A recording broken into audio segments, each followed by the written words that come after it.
देवशयनी एकादशी व्रत कथा। नमस्कार साथियों, एक बार फिर आप सभी का स्वागत है। साथियों, आज हम देवशयनी एकादशी व्रत के महत्व, पूजन विधि एवं व्रत कथा का श्रवण करेंगे। हर साल आषाढ़ मास के शुक्ल पक्ष की एकादशी को देवशयनी एकादशी का व्रत रखा जाता है।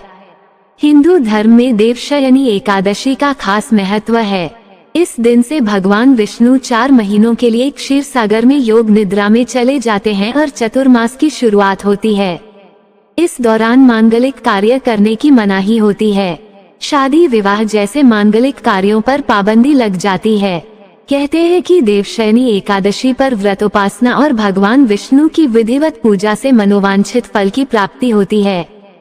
पंचांग के अनुसार आषाढ़ माह के शुक्ल पक्ष की एकादशी तिथि की शुरुआत 5 जुलाई को शाम 6:58 पर शुरू हो चुकी है और इसकी तिथि का समापन 6 जुलाई को आज रात 9:14 पर होगा। उदया तिथि के अनुसार इस साल 6 जुलाई दिन रविवार यानी आज देवशयनी एकादशी का व्रत रखा जा रहा है। हिंदू धर्म में देवशयनी को बेहद पुण्यदायी माना गया है। माना जाता है कि इस दिन व्रत व विधि पूर्वक पूजन करने से जातक सभी प्रकार के पापों से मुक्त हो जाता है। देवशयनी एकादशी पर दान धर्म के कार्यों का भी विशेष महत्व बताया गया है। इस दिन से भगवान विष्णु करीब 4 महीने के लिए योग निद्रा में चले जाते हैं और पृथ्वी का कार्यभार संचालन भगवान शिव के हाथ में सौंप जाते हैं। देवशयनी एकादशी के दिन विधि विधान के साथ भगवान विष्णु की पूजा करें। सुबह जल्दी उठकर स्नान आदि के बाद भगवान की मूर्ति स्थापित करें और उन्हें सफेद या पीले रंग के वस्त्र पहनाएं। इसके बाद उनके समक्ष घी का दीपक जलाएं। फिर भगवान विष्णु को तुलसी दल और पीले फूल अर्पित करें। इसके बाद एकादशी व्रत कथा पढ़ें और आरती के बाद भोग लगाएं। एक बार देवर्षि नारद ने ब्रह्मा जी से देवशयनी एकादशी का महत्व जानना चाहा। तब ब्रह्मा जी ने उन्हें बताया कि सतयुग में मानधाता नामक एक चक्रवर्ती राजा थे। उनके राज्य में प्रजा बहुत थी। एक बार उनके राज्य में भयंकर अकाल पड़ा। इस अकाल से चारों ओर त्राही त्राही मच गई। प्रजा ने राजा के पास जाकर अपनी व्यथा सुनाई। राजा मानधाता ये देखकर बहुत दुखी हुए। इस समस्या का निदान जानने के उद्देश्य से राजा सेना को लेकर जंगल की ओर चल दिए।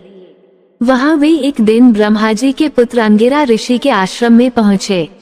अंगिरा ऋषि ने उनके जंगल में घूमने का कारण पूछा तो राजा ने अपनी समस्या बताई। तब महर्षि अंगिरा ने कहा कि सब युगों से उत्तम ये सतयुग है। इसमें छोटे से पाप का भी बड़ा भयंकर दंड मिलता है। ब्राह्मण के अतिरिक्त किसी अन्य जाति को तप करने का अधिकार नहीं है, जबकि आपके राज्य में एक अन्य जाति का व्यक्ति तप कर रहा है। इसीलिए आपके राज्य में वर्षा नहीं हो रही है।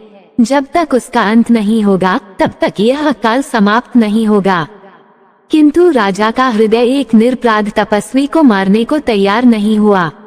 तब महर्षि अंगिरा ने राजा को आषाढ़ मास के शुक्ल पक्ष की एकादशी का व्रत करने के लिए कहा। राजा के साथ ही सभी नागरिकों ने भी देवशयनी एकादशी का व्रत विधि पूर्वक किया। व्रत के प्रभाव से उनके राज्य में मूसलाधार वर्षा हुई और पूरा राज्य धन धान्य से परिपूर्ण हो गया। बोलो विष्णु भगवान की जय। व्रत कथा के उपरांत एकादशी माता की आरती अवश्य गाएं। धन्यवाद।